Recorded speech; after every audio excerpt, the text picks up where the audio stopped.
Hello students, हमने जब models topic शुरू किया था तो उस समय आपको ये बताया था कि हम एक ऐसा वीडियो तैयार करेंगे जिसके अंदर हम नियमों पर न जाकर उसमें कुछ हिंट्स देखेंगे।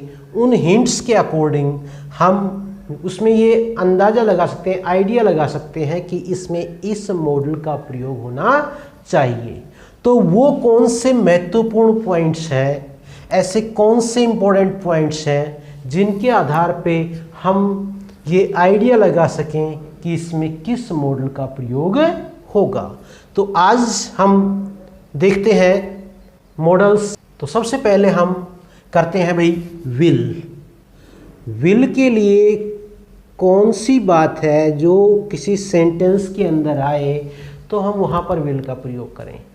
तो देखो, हमने जब रूल्स पढ़े उसमें पढ़ा था कि चेतावनी देने के लिए, वार्निंग देने के लिए विल का प्रयोग करते हैं। तो वार्निंग के लिए क्या होगा भाई, और या अदरवाइज।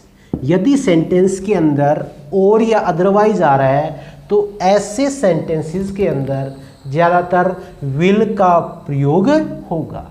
जैसे वर्क हार्ड और you will fail, work hard और अदरवाइज, भाई मेहनत करो वरना तुम फेल हो जाओगे। तो और या अदरवाइज आता है तो ऐसे सेंटेंसेस के अंदर हम विल मॉडल का प्रयोग करेंगे। इसके बाद हम देखें भाई वुड का प्रयोग। वुड जो है उसके लिए कौन सी पहचान है ऐसी, जैसे आपने बहुत कॉमन पढ़ा प्रेफरेंस के लिए रादर वर्ड आपने बहुत पढ़ा होगा। तो रादर के साथ हमेशा वुड का प्रयोग होता है, ये तो हम पढ़ते ही आए हैं। इसके अलावा लाइक और माइंड, लाइक और माइंड यदि जो वर्ब या एडवर्ब के रूप में यदि आए तो वहां पर हम वुड मॉडल का प्रयोग करते हैं। जैसे रादर का भाई, I would rather die than beg, I would rather die than beg. तो रादर के साथ किसका प्रयोग हुआ, वुड। अगला है कि भाई शुड का प्रयोग। तो शुड का अर्थ होता है चाहिए, और इसमें जो मेन सबसे महत्वपूर्ण है वो है लेस्ट। क्या है, लेस्ट, एक्सप्रेशन ऑफ फियर, भय को व्यक्त करने के लिए हम लेस्ट के साथ शुड का प्रयोग करते हैं।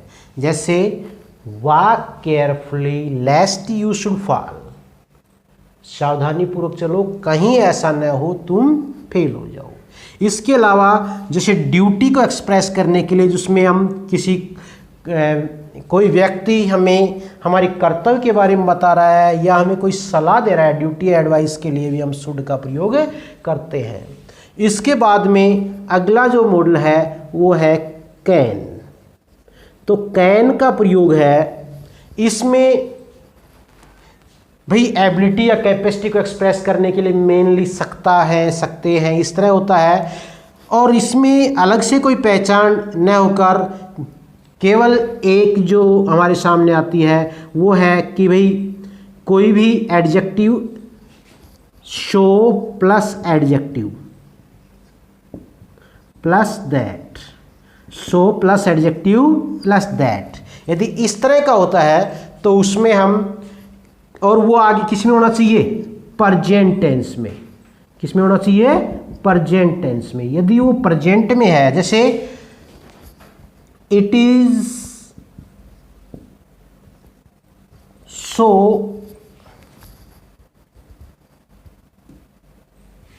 इट इज के स्थान पे हम ले लें he is so weak that he can not pass, he is so weak that he can not pass. यहां पर so plus adjective, so plus adjective, और ये क्या है, दैट। तो so plus adjective plus that, और वो आगे किस में है, ये प्रेजेंट में है, ही इज सो वीक। तो यहाँ पर प्रेजेंट में है तो कैन का प्रयोग होता है। किसका प्रयोग होता है? कैन का। इसके अलावा कुड के लिए हम देखें भाई पहचान, भाई कुड वाले में विशेष रूप से भाई प्रेजेंट की एबिलिटी या कैपेसिटी के लिए हम कैन का प्रयोग करते हैं, तो पास्ट में एबिलिटी या कैपेसिटी को एक्सप्रेस करने के लिए हम कुड का प्रयोग करते हैं। तो पहली बात तो यही हो जाएगी कि भाई so plus adjective plus that, और वो किस में होगा? पास्ट में। तो क्या हो जाएगा? कुड का प्रयोग। इसके अलावा व्हेन आई वाज या when he was, when I या व्हेन ही वाज, ये पास्ट की एबिलिटी या कैपेसिटी को व्यक्त करने के लिए हम कुड मॉडल का प्रयोग करते हैं। तो कुड मॉडल का प्रयोग कहाँ हुआ? पास्ट की एबिलिटी या कैपेसिटी, और इसमें विशेष कर क्या देख लेंगे? व्हेन आई वाज या व्हेन ही वाज। अगला है मे। भाई मे मॉडल जो है उसके लिए भी एक बहुत मोटी पहचान जो हम आमतौर पे करते हैं, वो जैसे भाई ब्लेसिंग के लिए हम मे का प्रयोग करते हैं, और उसमें भी लास्ट में क्या आता है? साइन ऑफ एक्सक्लेमेशन, विस्मयादि बोधक। जैसे हम करते हैं भाई may you pass, may you pass, तो यहाँ पर ब्लेसिंग के लिए किसका प्रयोग है? मे का प्रयोग। तो पहचान क्या है? साइन ऑफ एक्सक्लेमेशन, विस्मयादि बोधक जो है वो यदि आ रहा है तो हम मे मॉडल का प्रयोग करते हैं। तो विस्मयादि बोधक आए तो या तो मे या वुड। वुड के लिए मैंने बताया था कि जो फिल इन द ब्लैंक मिलेगा उसके बाद दैट यदि है तो वो वहाँ पर वुड का प्रयोग होता है, लेकिन यदि दैट नहीं है, यहाँ पर ज़्यादातर कोई प्रोनाउन है, तो यहाँ पर मे का प्रयोग होगा।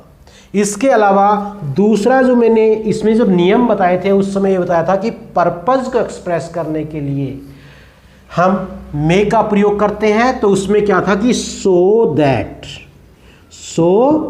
इकट्ठा है भाई, ताकि, इसलिए कि, और उससे पहले किस में होना चाहिए? प्रेजेंट में।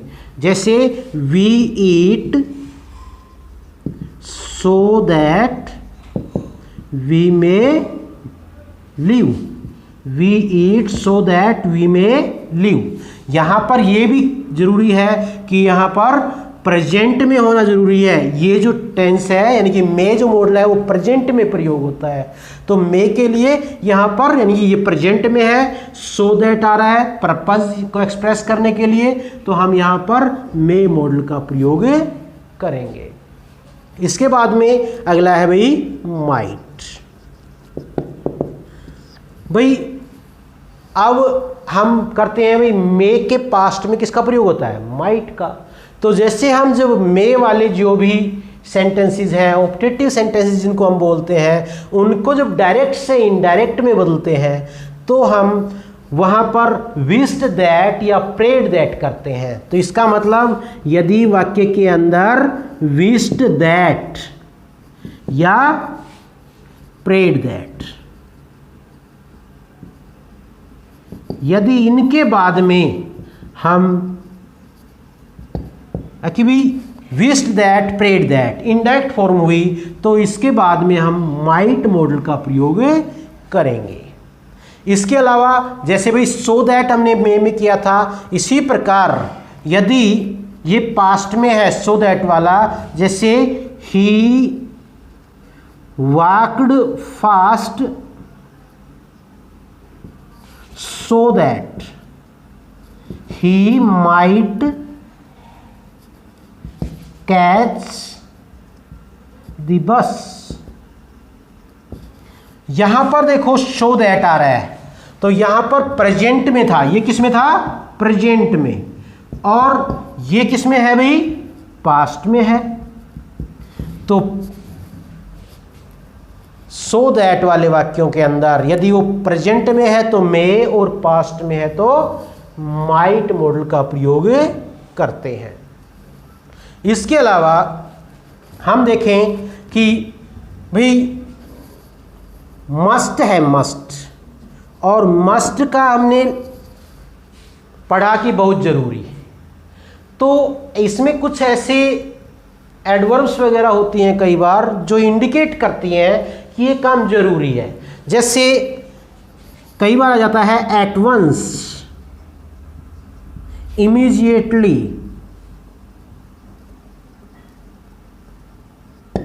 Eight all coast.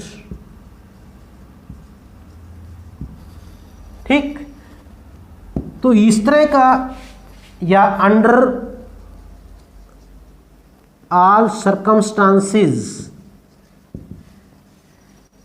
इस तरह के फ्रेजेस यदि आ रहे हैं तो वो उस कार्य को क्या दर्शाते हैं कि वो कंपल्सरी है, बहुत जरूरी है। तो उस वहां भी हम मस्ट मॉडल का प्रयोग करते हैं। इसके बाद में और जो मॉडल हुए भाई, हम देख लें कि ओट, भाई जब हमने मॉडल्स पढ़े तो उसमें ये पढ़ा कि केवल 2 मॉडल हैं जिनके बाद में टू आता है, ओट और यूज्ड। जब उसमें चाहिए अर्थ आए और आगे टू आ रहा है तो इसका मतलब शुड और मस्ट नहीं हो सकता। क्या आएगा? टू। तो ओट के साथ यानी कि टू जरूर मिलेगा। यदि उस खालिस्तान के बाद, फिल इन द ब्लैंक के बाद टू नहीं है तो वहां पर चाहिए अर्थ निकल रहा हो तो शुड या मस्ट में से होगा, ना कि ought। और यदि टू है तो शुड और मस्ट नहीं होगा, क्या होगा? ought model. इसी प्रकार यूज्ड भी, यूज्ड के साथ, उसके साथ भी टू आता है। और यूज्ड और वुड दोनों एक दूसरे के सब्स्टिट्यूट के रूप में होते हैं, उसके प्रतिपूरक के रूप में। यानी कि वही किसी की भूतकाल की आदत को व्यक्त करने के लिए हम यूज्ड टू का प्रयोग करते हैं। तो वुड के बाद टू नहीं आता, जबकि यूज्ड के बाद टू का प्रयोग होता है। इसके अलावा और जो मॉडल्स हैं उनके बारे में भी हम देख लेते हैं। जैसे भाई शैल है, तो सेल के लिए अलग से वर्ड्स तो बहुत कम है, लेकिन ज़्यादातर इसका प्रपोजल के लिए जो प्रयोग करते हैं, सजेशन या प्रपोजल के लिए, जैसे लेटस वाले में बताया था, तो वहाँ पर वी, यहाँ पर वी जो है वो एक्सप्रेस, जैसे शैल वी गो देयर, यानी कि सुजेशन या प्रपोजल के लिए हम, इसका मतलब क्या हुआ? सुजेशन या प्रपोजल, इसके लिए हम शैल मॉडल का प्रयोग करते हैं। इसके अलावा हमारे पास डेयर और नीड। तो डेयर का प्रयोग बहुत ज़्यादा, हाउ के साथ बहुत ज़्यादा डेयर का प्रयोग होता है। हाउ डेयर, ये मोस्ट कॉमन में प्रयोग होता है भाई। हाउ डेयर बहुत कॉमन यूज होता है इस तरह का। इसके अलावा नीड जो है वो ज़्यादातर नोट सेंस में प्रयोग होता है। नीड नॉट, जैसे you need not go there, यानी कि मैंने बताया था कि मस्ट का उल्टा क्या होता है? Need not. इसके अलावा और कुछ थोड़ी सी अलग बातें जो हैं, जैसे हम कॉमन सेंस का जहाँ पर प्रयोग कर सकते हैं। कई बार हमें जो सेंटेंस दिया होता है तो उसके सामने हमें ऑप्शन दिए होते हैं, और जैसे सेंटेंस आ गया हमारा इनडायरेक्ट फॉर्म का, और उसके अंदर ऑप्शन इस तरह से दे दिया जैसे शैल, कैन और वुड, और वो यदि इनडायरेक्ट फॉर्म है तो हम किसका प्रयोग करेंगे? वुड का प्रयोग करेंगे, क्योंकि शैल और कैन ये प्रेजेंट में है, जबकि वुड वो पास्ट फॉर्म है। इनडायरेक्ट फॉर्म में पास्ट टेंस ज़्यादातर प्रयोग होता है, तो उस पास्ट टेंस में हमें ये देख लेना है कि भाई इनमें से किसका प्रयोग होना चाहिए। भाई ये इनडायरेक्ट फॉर्म है तो ये दोनों शैल, कैन, में, ठीक है, विल ये प्रेजेंट के हैं। वुड, ठीक है, कुड, माइट, शुड ये पास्ट में ज़्यादा होते हैं। तो उस हिसाब से भी हमें थोड़ी सी कॉमन सेंस का प्रयोग उस समय कर लेना चाहिए। तो ये मॉडल्स के बारे में कुछ महत्वपूर्ण बातें थी। अब अगला जो हमारा टॉपिक होगा वो होगा डायरेक्ट एंड इनडायरेक्ट स्पीच। और डायरेक्ट और इनडायरेक्ट स्पीच को हम बहुत ही ईजी वे में करवाने की आपको कोशिश करेंगे, तो हमारे वीडियो देखते रहिए। यदि आपने अभी तक चैनल सब्सक्राइब नहीं किया है तो सब्सक्राइब करें, लाइक करें, शेयर करें। That's all for today. Have a nice day.